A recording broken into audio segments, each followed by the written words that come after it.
பொறுமைசாலிகள் யார்? சிலர் பாத்தீங்கன்னா என்ன பண்ணாலுமே பொறுமையா இருப்பாங்க. எல்லாத்தையுமே ஒரு பொறுமையா நிதானிச்சு முடிவெடுப்பாங்க. ஒரு சைலண்டா, ஒரு அமைதியா, எதையுமே ஒரு பொறுமையோடய டீல் பண்ணக்கூடிய கேரக்டரா இருப்பாங்க. இது எப்படி வரும்?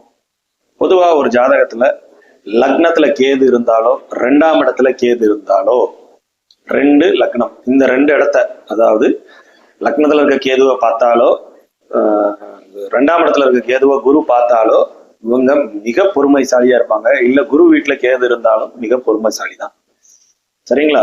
அதே மாதிரி குரு பார்த்த சனி, குரு பார்த்த சனி, சனி திரும்ப பார்க்க கூடாது, 7ஆம் பார்வையா சமசப்தமா பார்க்க கூடாது. குரு பார்த்த சனி, குரு 7ஆம் இடத்துல இருந்து சனிய 9ஆம் பார்வையால பாக்குறாரு, இல்ல 5ஆம் பார்வையால பாக்குறாரு அப்படின்னா ஓகே. திரும்ப சனி பார்க்க கூடாது குருவை. இந்த மாதிரி இருந்துச்சுன்னா அவர்கள் மிக மிக பொறுமைசாலிகளே. அது மாதிரி குருவோட வீட்டுல சனி இருந்தாலும் அவர் கொஞ்சம் புனிதப்படுத்தப்பட்டு ஒரு மாதிரி சாஃப்ட் கார்னரா இருப்பார். சரிங்களா? அந்த இடத்துல அப்போ கொஞ்சம் பொறுமையை கடைபிடிச்சு போவாங்க, நிதானமா இருப்பாங்க. பொதுவாகவே ஒரு ஜாதகத்துல குரு வலுத்திருந்தாலே அவர்கள் மிகவும் பொறுமைசாலிகள். இது நான் நிறைய வீடியோல நான் சொல்லியிருக்கேன். குரு லக்னத்துல இருந்தாலோ, குரு லக்னத்தை பார்த்தாலோ, வேற பாவ தொடர்புகளே இல்லாத குருவா இருக்கணும், பங்கப்படாத குருவா இருக்கணும். இப்ப நான் சொன்ன பாயிண்ட்ஸ் எல்லாம் பங்கப்படாத குருவா இருக்கணும். சரிங்களா?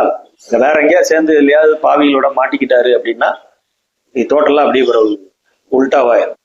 நான் சொல்றது தனிச்ச குருவா சனியை பார்க்கறது, கேதுவை பார்க்கறது. சரிங்களா? இப்படி இருந்துட்டா அவங்க மிக பொறுமைசாலிகளே.